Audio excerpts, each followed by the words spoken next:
Item ಯಾವುದೇ ಇರಲಿ try ಮಾಡಿ ಆಚಿ ಚಿಕನ್ ಮಸಾಲಾ. ರಾಜ್ಯದಲ್ಲಿ RSS ವರ್ಸಸ್ ಪ್ರಿಯಾಂಕ್ ಖರ್ಗೆ ಅನ್ನುವಂತಹ ಪರಿಸ್ಥಿತಿ ಸೃಷ್ಟಿಯಾಗಿದ್ದು ಈಗಿನಿಂದ ಅಲ್ಲ. ಅವರು IT-BT ಸಚಿವರಾಗಿ ಕೆಲಸ ಮಾಡಿದಾಗ್ಲೂ ಕೂಡ ಸರ್ಕಾರಿ ಜಾಗಗಳಲ್ಲಿ ನಾವು RSS ಪಥಸಂಚಲನ ಅಥವಾ ಚಟುವಟಿಕೆಗಳನ್ನ ಬ್ಯಾನ್ ಮಾಡ್ಬಿಡ್ತೀವಿ ಅಂತ ಮುಂದಾದ್ರೂ ಕೂಡ ಹೈಕೋರ್ಟ್ ಅದಕ್ಕೆ ತಡೆಯಾಜ್ಞೆಯನ್ನ ತಂತು. ಅದಾದ ಬಳಿಕ ಈಗ ಗೃಹ ಸಚಿವರಾಗಿ ನೂತನವಾಗಿ ಅಧಿಕಾರ ಸ್ವೀಕಾರ ಮಾಡಿರುವಂತಹ ಪ್ರಿಯಾಂಕ್ ಖರ್ಗೆ ಅವರ ಮುಂದೆ ರಾಜ್ಯದಲ್ಲಿ ಜ್ವಲಂತ ಸಮಸ್ಯೆಗಳಿದೆ. ಹೆಣ್ಮಕ್ಳಿಗೆ ಸೇಫ್ಟಿ ಇದೆಯಾ ಇಲ್ವಾ, ಕ್ರೈಮ್ ರೇಟ್ ಜಾಸ್ತಿ ಆಗಿದೆ, ರಾಬರಿ ಪ್ರಕರಣಗಳು ಜಾಸ್ತಿ ಆಗ್ತಾ ಇದೆ, ದರೋಡೆ ಪ್ರಕರಣಗಳು ಜಾಸ್ತಿ ಆಗ್ತಾ ಇದೆ ಅಂತ ಜನ ಆತಂಕದಲ್ಲಿ ಓಡಾಡ್ತಾ ಇರುವ ಹೊತ್ತಲ್ಲೇ ನಮ್ಮ ಟಾರ್ಗೆಟ್ ಇರೋದು RSS ಅನ್ನೋ ರೀತಿಯಲ್ಲಿ ಪ್ರಿಯಾಂಕ್ ಖರ್ಗೆ ಅವರ ವರ್ತನೆ ನೋಡೋದಕ್ಕೆ ಸಿಕ್ತು. ಅಧಿಕಾರ ವಹಿಸಿಕೊಂಡು 48 ಗಂಟೆಯಲ್ಲೇ RSS ದಾಖಲೆಗಳನ್ನ ರೆಡಿ ಮಾಡ್ಕೊಳ್ಳಿ, ಇಲ್ಲ ಬ್ಯಾನ್ ಮಾಡ್ಬಿಡ್ತೀವಿ ಅನ್ನೋ ರೀತಿಯಲ್ಲಿ ಎಚ್ಚರಿಕೆ ಕೊಡ್ತಾರೆ ಅಂತ ಅಂದ್ರೆ ಪ್ರಿಯಾಂಕ್ ಖರ್ಗೆ ಅವರ ನಿಲುವು ನಿರ್ಧಾರಗಳು ಏನು RSS ವಿಚಾರದಲ್ಲಿ, ಯಾಕೆ ಪದೇ ಪದೇ RSS ನ ವೈಯಕ್ತಿಕವಾಗಿ ತೆಗೆದುಕೊಂಡು ದಾಳಿಗಳನ್ನ ಮಾಡ್ತಿದ್ದಾರೆ ಅನ್ನೋದು ಪ್ರಶ್ನೆ ಆಗಿತ್ತು. ಇದಾದ ಬಳಿಕ ಎಲ್ಲವೂ ಕೂಡ ಮುಗಿದು ಹೋಯ್ತಾ ಅನ್ನುವಂತಹ ಪ್ರಶ್ನೆಗೆ ಇಲ್ಲ, ಮತ್ತೆ ಪತ್ರದ ಸಮರಕ್ಕೆ ಸಾಕ್ಷಿಯಾಗ್ಬಿಟ್ರು ಪ್ರಿಯಾಂಕ್ ಖರ್ಗೆ ಅವರು. ಸ್ವತಃ ಮೋಹನ್ ಭಾಗವತ್ ಅವ್ರಿಗೆ ಒಂದು ಪತ್ರ ಬರೆಯೋ ಮೂಲಕ ರಿಜಿಸ್ಟರ್ ಯಾಕಾಗಿಲ್ಲ, ನಿಮ್ಗೆ ಫಂಡಿಂಗ್ ಎಲ್ಲಿಂದ, ಖರ್ಚು ವೆಚ್ಚದ ಬಗ್ಗೆ ಯಾಕೆ ಲೆಕ್ಕ ಕೊಡ್ತಾ ಇಲ್ಲ, ಅದನ್ನ ದೇಶದ ಜನರ ಮುಂದೆ ನೀವು ಬಹಿರಂಗ ಪಡಿಸಬೇಕು ಅನ್ನುವಂತಹ ವಿಚಾರವನ್ನ ಪತ್ರದಲ್ಲಿ ಉಲ್ಲೇಖ ಮಾಡ್ತಾರೆ. ಸರಿ ಸುಮಾರು 7 ಪ್ರಶ್ನೆಗಳನ್ನ ಕೇಳಿ ಮೋಹನ್ ಭಾಗವತ್ ಅವರಿಗೆ ಒಂದು ಪತ್ರ ಬರೀತಾರೆ. ಮೋಹನ್ ಭಾಗವತ್ ಅವರು ಆ ವಿಚಾರಕ್ಕೆ ಸಂಬಂಧಪಟ್ಟಂತೆ ಕ್ಲಾರಿಟಿ ಕೂಡ ಕೊಟ್ಟಾಯ್ತು.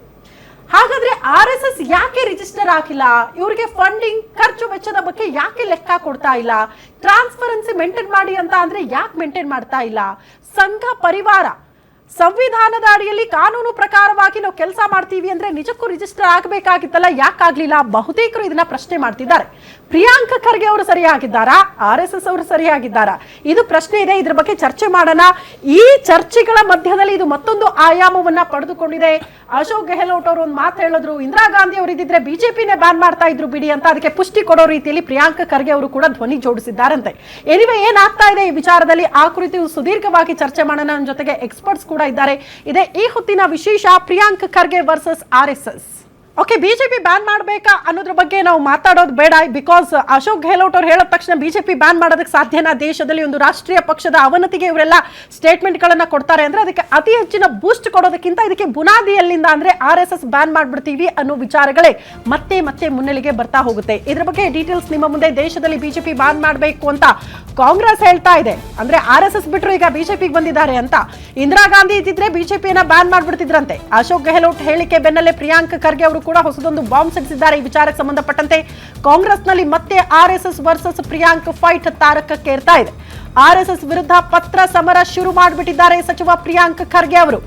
ಮೋಹನ್ ಭಾಗವತ್ಗೆ ಸಾಲು ಸಾಲು ಪ್ರಶ್ನೆಗಳನ್ನ ಕೇಳಿದ್ದಾರೆ ಪ್ರಿಯಾಂಕ್ ಖರ್ಗೆ ಅವರು. 7 ಪ್ರಶ್ನೆಗಳು. ನೋಂದಾಯಿತ ಕಾನೂನು ಸಂಸ್ಥೆಯಾಗಿ ಕಾರ್ಯನಿರ್ವಹಣೆ ಮಾಡ್ತಾ ಇಲ್ಲ RSS ಯಾಕೆ? ಸಂಘದ ಕಾನೂನು ಸ್ಥಿತಿ ಮತ್ತು ಸಾಂಸ್ಥಿಕ ರಚನೆ ಬಗ್ಗೆ ನೀವು ವಿವರ ಕೊಡ್ತಾ ಇಲ್ಲ ಯಾಕೆ? ಪ್ರಿಯಾಂಕ್ ಖರ್ಗೆ ಪತ್ರವನ್ನ BK ಹರಿಪ್ರಸಾದ್ ಕೆಪಿಸಿಸಿ ಅಧ್ಯಕ್ಷರು ಕೂಡ ಸಮರ್ಥಿಸಿಕೊಂಡಿದ್ದಾರಂತೆ. ಸಂವಿಧಾನದ ಚೌಕಟ್ಟಲ್ಲಿ ಕೆಲಸ ಮಾಡಬೇಕು ಅಂದ್ರೆ ನೋಂದಣಿ ಆಗಬೇಕು, ಯಾಕಾಗಿಲ್ಲ? ಮೋಹನ್ ಭಾಗವತ್ ಅವರಿಗೆ ಈ ರೀತಿ ಪ್ರಶ್ನೆ ಮಾಡಿದ್ದಾರೆ ಪ್ರಿಯಾಂಕ್ ಖರ್ಗೆ ಅವರು. ಇದೆಲ್ಲ ರಾಜಕೀಯ ಗಿಮಿಕ್ ಬಿಡಿ, ನಮಗೂ ಗೊತ್ತಿದೆ, ನಮ್ಮ ಚಟುವಟಿಕೆಗಳು ರಹಸ್ಯವಾಗಿ ನಾವೇನು ಇಟ್ಟಿಲ್ಲ, ಹಿಂದೂ ಧರ್ಮ ಎಲ್ಲಾದ್ರೂ ರಿಜಿಸ್ಟರ್ ಆಗಿದೆಯಾ ಅಂತ ಟಾಂಗ್ ಕೊಟ್ಟಿದ್ದಾರೆ ಮೋಹನ್ ಭಾಗವತ್ ಅವರು. ದೇಶದಲ್ಲಿ ಬಿಜೆಪಿ ಬ್ಯಾನ್ ಮಾಡಬೇಕು ಅಂತ ಕಾಂಗ್ರೆಸ್ ಈ ವಿಚಾರಕ್ಕೆ ಮತ್ತೆ ಅದನ್ನ ತಳಕ್ ಹಾಕ್ತಾ ಇದೆ. ಎನಿವೆ ಟಾಪಿಕ್ ಬರೋಣ. RSS ವಿಚಾರನೆ ಕಾಂಗ್ರೆಸ್ಗೆ ಪರ್ಟಿಕ್ಯುಲರ್ ಆಗಿ ಪ್ರಿಯಾಂಕ್ ಖರ್ಗೆ ಅವರು ಯಾಕೆ ಇದನ್ನ ಪರ್ಸನಲ್ ಆಗಿ ತೆಗೆದುಕೊಂಡಿದ್ದಾರೆ ಅನ್ನೋದೇ ಪ್ರಶ್ನೆ ಆಗ್ತಾ ಇರೋದು. RSS ವಿರುದ್ಧ ಸಚಿವ ಪ್ರಿಯಾಂಕ್ ಖರ್ಗೆ ದಾಖಲೆ ಸಮರ. ನೋಂದಣಿಯಲ್ಲಿ ಸಂಘದ ಲೆಕ್ಕ ಕೊಡಿ ಎಂದು ಡಿಮ್ಯಾಂಡ್.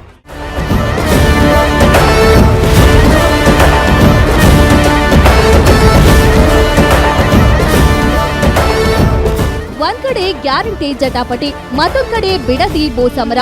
ಇವೆರಡು ವಿಚಾರದ ಸದ್ದುಗದ್ದಲದ ನಡುವೆ ಕರ್ನಾಟಕದ ರಾಜಕಾರಣದಲ್ಲಿ ಈಗ ಮತ್ತೊಂದು ಹೈ ವೋಲ್ಟೇಜ್ ವಾರ್ ಜೋರಾಗಿದೆ.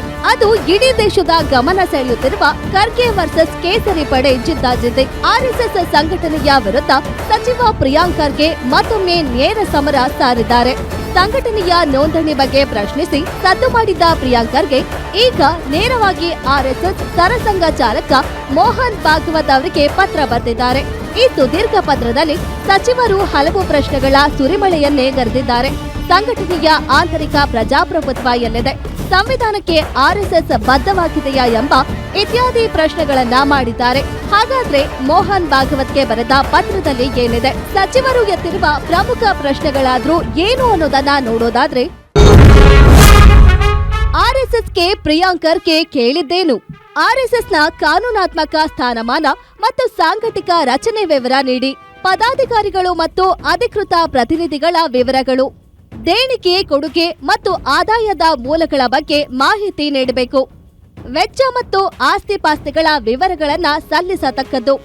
ತೆರಿಗೆಗಳನ್ನ ಪಾವತಿಸಲಾಗುತ್ತಿದೆಯೇ ಎಂಬ ವಿಷಯ ತಿಳಿಯಬೇಕಾಗಿದೆ. ಔಪಚಾರಿಕ ನೋಂದಣಿ ಇಲ್ಲದೆ ತನ್ನ ಚಟುವಟಿಕೆಗಳನ್ನ ನಡೆಸಲು ಯಾವ ಕಾನೂನಾತ್ಮಕ ಆಧಾರವನ್ನ ಅವಲಂಬಿಸಲಾಗಿದೆ ಎಂಬುದನ್ನ ತಿಳಿಸಿ. ಯಾವುದೇ ಸಾರ್ವಜನಿಕ ಜವಾಬ್ದಾರಿ ಇಲ್ಲದೆ ಇಷ್ಟು ದೊಡ್ಡ ಪ್ರಮಾಣದಲ್ಲಿ ಕಾರ್ಯನಿರ್ವಹಿಸುವ ಹಕ್ಕನ್ನ ಯಾವ ಸಾಂವಿಧಾನಿಕ ಮತ್ತು ಶಾಸನಾತ್ಮಕ ಚೌಕಟ್ಟಿನ ಅಡಿಯಲ್ಲಿ ಪಡೆದುಕೊಳ್ಳಲಾಗಿದೆ ಎಂಬ ವಿಷಯ ತಿಳಿಯಬೇಕಾಗಿದೆ. ಸಾರ್ವಜನಿಕ ಕಾರ್ಯಕ್ರಮಗಳು, ಪಥಸಂಚಲನಗಳು, ಬೃಹತ್ ಸಭೆಗಳು ಮತ್ತು ಇತರ ಸಂಘಟಿತ ಚಟುವಟಿಕೆಗಳಿಗಾಗಿ ಪಡೆದ ಅನುಮತಿಗಳು, ಅಧಿಕೃತ ಒಪ್ಪಿಗೆಗಳು ಮತ್ತು ನಿಯಮಾವಳಿಗಳ ಪಾಲನೆಯ ವಿವರಗಳು ನೀಡಬೇಕಾಗಿದೆ. ಆರ್ಎಸ್ಎಸ್ ಬಗ್ಗೆ ಗೃಹ ಸಚಿವ ಪ್ರಿಯಾಂಕ್ ಖರ್ಗೆ ಪತ್ರದ ಬಗ್ಗೆ ಕೆಪಿಸಿಸಿ ಅಧ್ಯಕ್ಷ ಬಿಕೆ ಹರಿಪ್ರಸಾದ್ ಸಮರ್ಥಿಸಿಕೊಂಡಿದ್ದಾರೆ. ಗೃಹ ಸಚಿವರು ಸಂವಿಧಾನದ ಚೌಕಟ್ಟಿನಲ್ಲಿ ಕೇಳಿದ್ದಾರೆ. ಸಂವಿಧಾನಕ್ಕೆ ಗೌರವ ಕೊಡದೇ ಇರುವುದು ರಾಷ್ಟ್ರದ್ರೋಹ. ಜಗತ್ತಿನ ಶ್ರೀಮಂತ ಸಂಸ್ಥೆಗೆ ಹಣ ಎಲ್ಲಿಂದ ಬರುತ್ತದೆ? ಅದರ ಲೆಕ್ಕ ಕೇಳೋದ್ರಲ್ಲಿ ತಪ್ಪಿಲ್ಲ ಎಂದಿದ್ದಾರೆ. ಈಗ 100 ವರ್ಷದಲ್ಲಿ ಅವರು ನೋಂದಾಯಿಸದೆ ಮಾಡ್ಕೊಂಡು ಬಂದಿದಾರಲ್ಲ, ಹೇಳ್ಕೊಳ್ಳಕ್ಕೆ ಇಡೀ ಪ್ರಪಂಚದಲ್ಲಿ ಅತಿ ಹೆಚ್ಚಿನ ಸದಸ್ಯರಿದ್ದಾರೆ ಅಂತ. ಆ ಸದಸ್ಯರ ಲೆಕ್ಕ ಕೊಡಿ. ಇಡೀ ಪ್ರಪಂಚದಲ್ಲಿ ಬಹಳ ಸಂಪತ್ಭರಿತವಾದ ಶ್ರೀಮಂತ NGO ಅಂತಾರೆ. ಎಲ್ಲಿಂದ ಹಣ ಬಂದಿದೆ ಅಂತ ಹೇಳಿ, ಹಣ ಎಲ್ಲಿ ಖರ್ಚು ಮಾಡ್ತಾ ಇದ್ದೀರಿ ಅಂತ ಹೇಳಿ, ಅದು ದೇಶ ಸೇವೆನಾ, ಜನಸಾಮಾನ್ಯ ಸೇವೆನಾ ಅಥವಾ ಇವ್ರ ಸೇವೆನಾ ಎಲ್ಲ ಬೇಕಲ್ಲ. ಯಾವುದೇ ಸಂಘ ಸಂಸ್ಥೆಗಳು ಈ ದೇಶದಲ್ಲಿ ಕಾರ್ಯಪ್ರವೃತ್ತರಾಗಬೇಕಾದ್ರೆ ಸಂವಿಧಾನದ ಚೌಕಟ್ಟಿನಲ್ಲಿ ನೋಂದಾಯಿಸಬೇಕಾಗುತ್ತೆ. ಅದಕ್ಕೆ ಸಂವಿಧಾನದ ವಿರುದ್ಧ ಹೋದವರು ರಾಷ್ಟ್ರ ವಿರೋಧಿಗಳು ಆಗ್ತಾರೆ. ಸಚಿವ ಪ್ರಿಯಾಂಕ್ ಖರ್ಗೆ ಪತ್ರಕ್ಕೆ ಮೋಹನ್ ಭಾಗವತ್ ತಿರುಗೇಟು. ಹಿಂದೂ ಧರ್ಮ ಎಲ್ಲಾದರೂ ರಿಜಿಸ್ಟರ್ ಆಗಿದೆಯಾ ಅಂತ ಮರುಪ್ರಶ್ನೆ.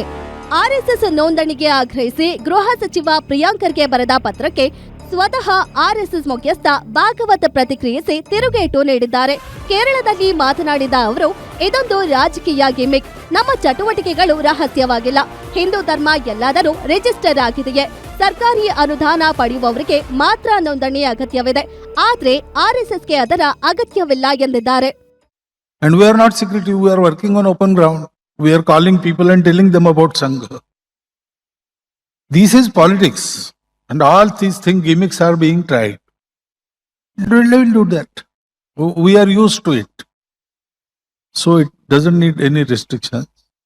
Hindu Dharma is not registered. Many things are not registered. Those who want to have funds from the government, they require registration. That has to be there. ಹಣಕಾಸಿನ ನೆರವು ಹಾಗೂ ಕಾರ್ಯವೈಖರಿಯನ್ನ ಟಾರ್ಗೆಟ್ ಮಾಡಿರುವ ಸಚಿವ ಪ್ರಿಯಾಂಕ್ ಖರ್ಗೆ ಈ ಬಾರಿ ಕಾನೂನಾತ್ಮಕ ಪ್ರಶ್ನೆಗಳನ್ನ ಮುಂದಿಟ್ಟಿದ್ದಾರೆ. ಇದಕ್ಕೆ ಪ್ರತಿಯಾಗಿ ಕಮಲ ಪಾಳೆಯ ಕೂಡ ತಿರುಗಿ ಬಿದ್ದಿದ್ದು, ಇದೊಂದು ಕೇವಲ ರಾಜಕೀಯ ಪ್ರೇರಿತ ವಾಗ್ದಾಳಿ ಅಂತ ಕಿಡಿಕಾರಿದೆ. ಈ ಹೈ ವೋಲ್ಟೇಜ್ ರಾಜಕೀಯ ಸಮರ ಎಲ್ಲಿಗೆ ತಲುಪುತ್ತೆ ಅನ್ನೋದನ್ನ ಕಾದು ನೋಡಬೇಕಿದೆ. ವೀರೇಶ್ ದಾನಿ, political bureau, guarantee news, Bengaluru.